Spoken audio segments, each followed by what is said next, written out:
Then another sign appeared in heaven, an enormous red dragon. Revelation 12:3.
Once again, an armed attack in the Middle East.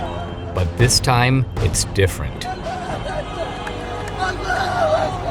Palestinians celebrated as Hamas terrorists paraded their prisoners through Gaza, of which many were women and children.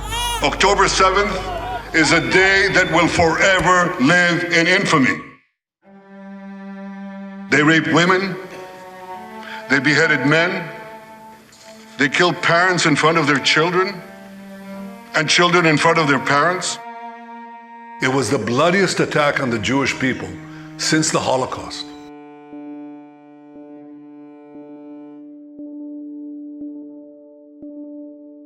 (1,200 murdered, 250 taken hostage.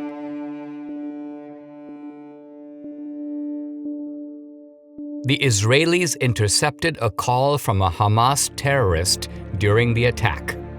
الو يابا يابا قاعد بكلمك من جوال يهودية قتلتها وقتلت جوزها الله اكبر الله اكبر يابا 10 ايدي قتلت يابا افتح الوقت شوف كيف قتلت يابا والله 10 قتلت 10 بايدي يابا على ايدي اعطينا امي يما يسميك يما طول الليل 10 بايدي يما 10 بايدي يما ربنا يحميك تفضل يا الله اقتلك السلام.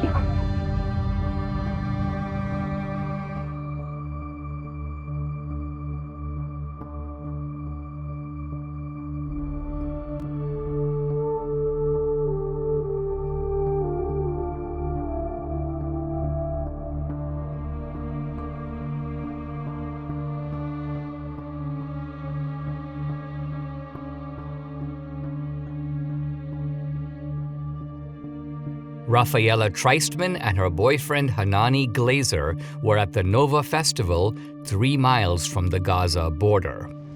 You came here on October 7th for a music festival. My boyfriend Hanani was crazy about this type of parties. So you had artists from all around the world and people from all around the world. When did you get the first indication that something was wrong? I mean, we're all dancing and happy, and we were in front of the main stage. The sun started to come up, and everybody started to feel more and more energized. And suddenly, the music just stopped.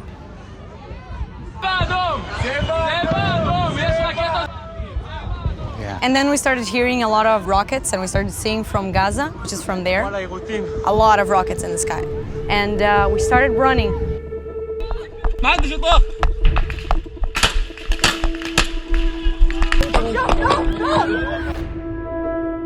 We we went to the 232 road, which nowadays is known as the Death Road.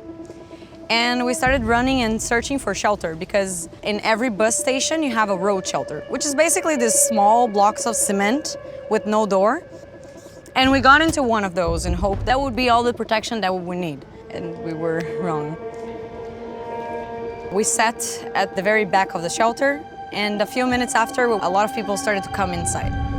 And we became to be 40 people, claustrophobic, and one person on top of the other, and we couldn't breathe. When they got there, the first thing that they did was to murder a police officer that we heard screaming from the outside of the shelter.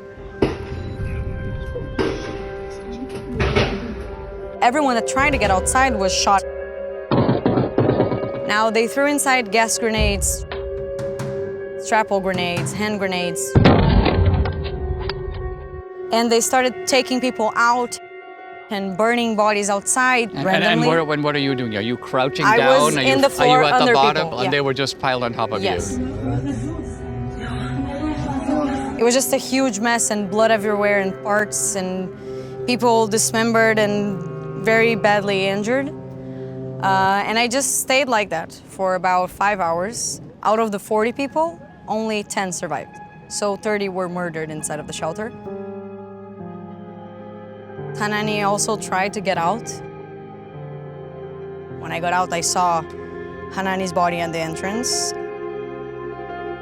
How have you recovered psychologically? It's very hard to believe what happened, even though I was there and seeing with my own eyes and seeing them laughing and killing and having fun with it. And when they would actually get inside to shoot people, they were laughing, but laughing like someone told the best joke that you ever heard. Is that to you almost like a definition of true evil? Yeah, I couldn't see a soul. It's only darkness. A glimpse into the mind of a Hamas militant. Good evening. What is your full name? How old are you? Where are you from? The Israeli Defense Forces interrogate a terrorist who attacked a kibbutz. So you entered the house and then you saw her in the room. And what did you do? عملت الحين الشيطان غواني وأخذتها هيك نيمتها وشلحت العين وعملت اللي عملته. That's Gaza.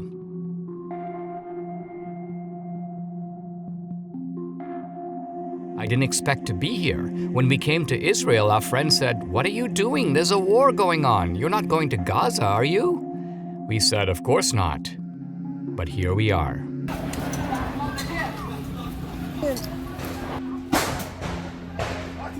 Hamas attacked 19 kibbutz communities during October 7th. One was Nahal Oz near the Gaza border. Lishai Miran, a mother and wife, was there on that fateful day. Lisha, in the very short time we have been here at your house, we hear these loud explosions. There you go, right there. This is our life.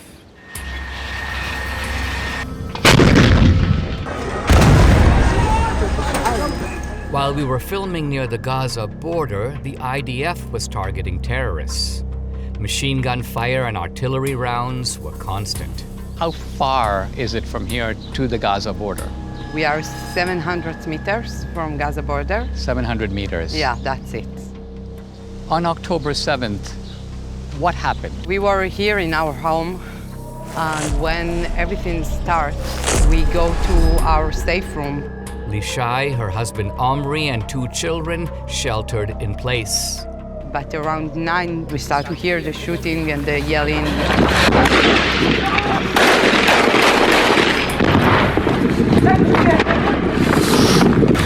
احرقوا بس قداها طف عليه قيم At 10:30, they get into our home from the window, and Alma was in my arms.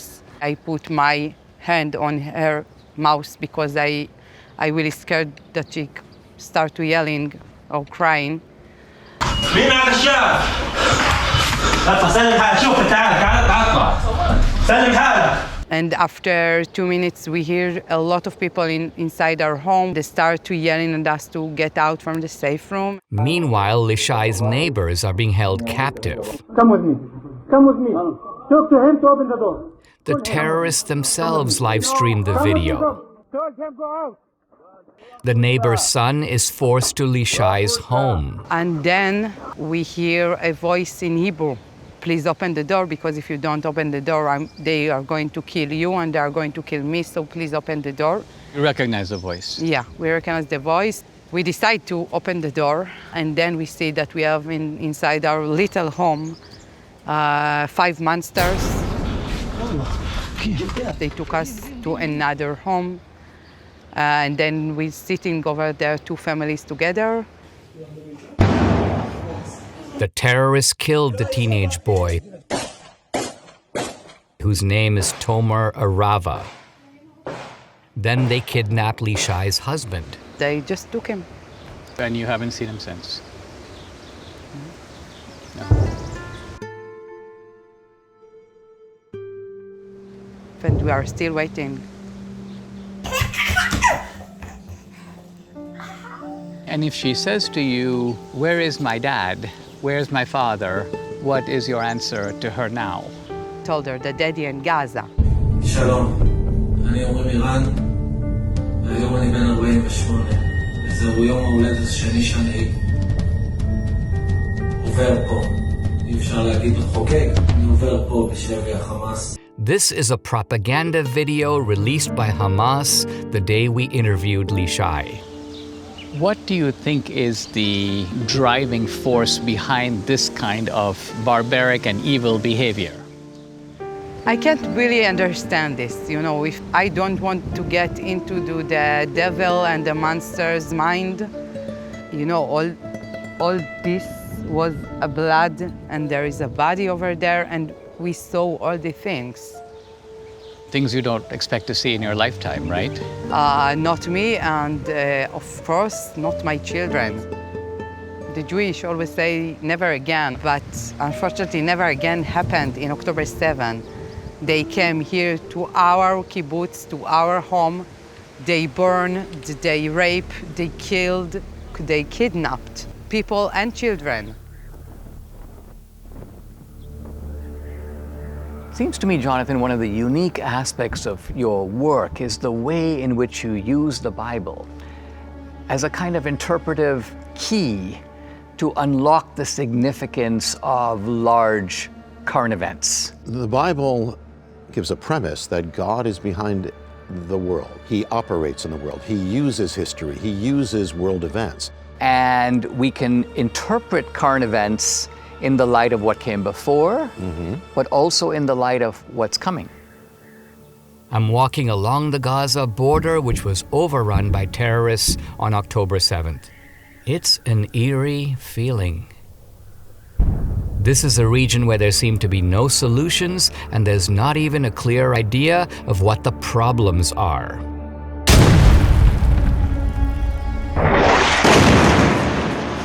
Israel has been blowing up targets here for 2 years, since October 7th. But the war is bigger than Gaza. These are rockets recently fired by Iran, the chief foreign backer of Hamas, which were a response to Israel targeting Iranian nuclear facilities, military sites, scientists, and military leadership. Then the U.S. got involved. Short time ago, the U.S. military carried out massive precision strikes on the 3 key nuclear facilities in the Iranian regime. God bless the Middle East, God bless Israel, and God bless America. For the Jews, these conflicts have been going on since the founding of the State of Israel in 1948. For Iran, it goes back to 1979, when the Ayatollah Khomeini came to power and radical Islam captured its first major state.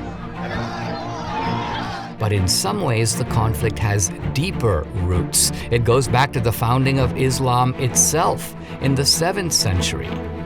Islam has not lost the force of its original revelation.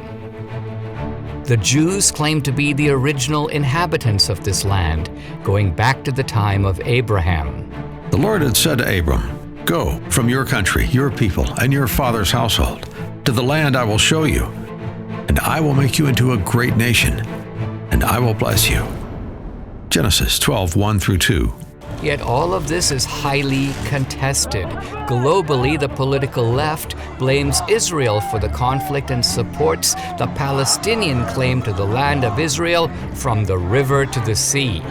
Today we're here to highlight the human costs of the occupation of Palestine. What does occupation mean? Taking people's land, taking people's livelihood away from them. Most Muslims and others too believe Israel is the colonizer and occupier of stolen land. There's even a skeptical faction on the political right. Where does my support for Israel come from? Number one, because biblically we are commanded to support Israel. But we are commanded as Christians to support the government of Israel? We are commanded to support Israel. And what does that mean, Israel? We're told those who bless Israel will be blessed. But hold on, define Israel. Do you not know what Israel is? That's what God is talking about. The nation of Israel, yes. So is that the current borders, the current leadership? He's talking about the political entity called Israel? He's talking about the nation of Israel. Yeah, nations exist, and he's discussing a nation. A nation was the people of Israel. Is the nation They're the God's descendants of referring Abraham. to in Genesis, is that the same as the country run by Benjamin Netanyahu right now? Yes. So who are the Jews? Who are the Palestinians? And whose land is it really? Jerusalem is the holiest place on earth, a sacred site for 3 of the world's great religions, Judaism, Christianity, and Islam. It's the most disputed piece of real estate on planet Earth. Here, nothing is ever solved or resolved. What do the scriptures tell us about this place?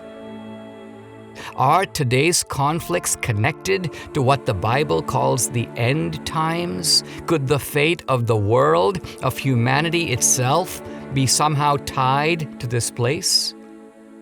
Everything is back to where it was in ancient times. Remarkably, the Israelites had many enemies, the Hittites, the Moabites, of course the Assyrians, the Babylonians, and so on.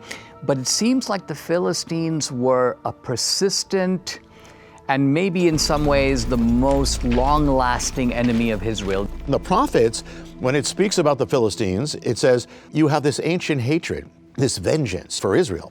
The Philistines acted in vengeance and took revenge with deep contempt, destroying because of their ancient hatred. Ezekiel 25:15. That whole hatred has been revived. You have a people there almost who are set for the purpose of attacking or delegitimizing Israel. And how does America fit into the picture? The Iranian rulers identify America as the ultimate target, the great Satan. They're chanting death to America all around me, even as I say, oh, I'm an American reporting for CNN, and they were happy to speak to me. So that those two is sort of jarring realities of the chant, and yet the friendliness have existed together. Like her, many Americans don't get it. What we do know is it's a battle between good and evil. But who is good and who is evil? Ezekiel foretold a war that he says it'll happen when Israel has gathered back from the nations. He talks about an alliance of nations that will invade the land. Well, one of them is Sudan. He calls it Cush. The amazing thing is that Sudan had a part in October 7th. Another one is called Put, which today is Libya, North Africa. Libya also was behind October 7th, Asia Minor and Turkey. Turkey also had a big part in October 7th in funding it.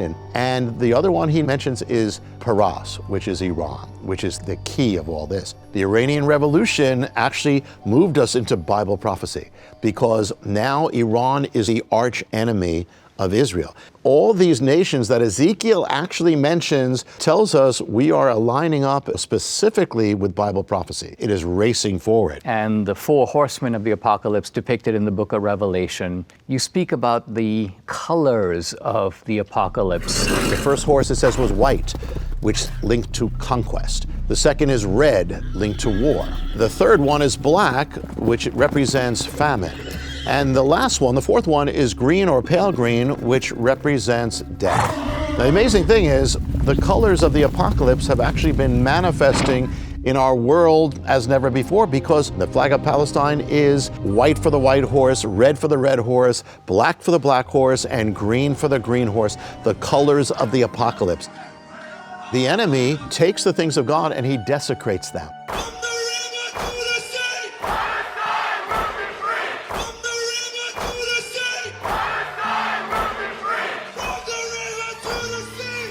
When they say from the river to the sea, they're speaking about the destruction of Israel, because those are the borders of Israel.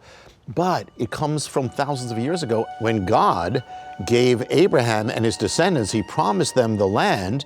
He said, I've given it to you from the river to the sea. So now the enemy takes God's word, which is a promise to Israel, inverts it to attack Israel, and it becomes a chant against Israel. There's a larger story here, one that is both timely and timeless, and one that involves you. So join me as I explore this fascinating landscape in my new documentary film, The Dragon's Prophecy.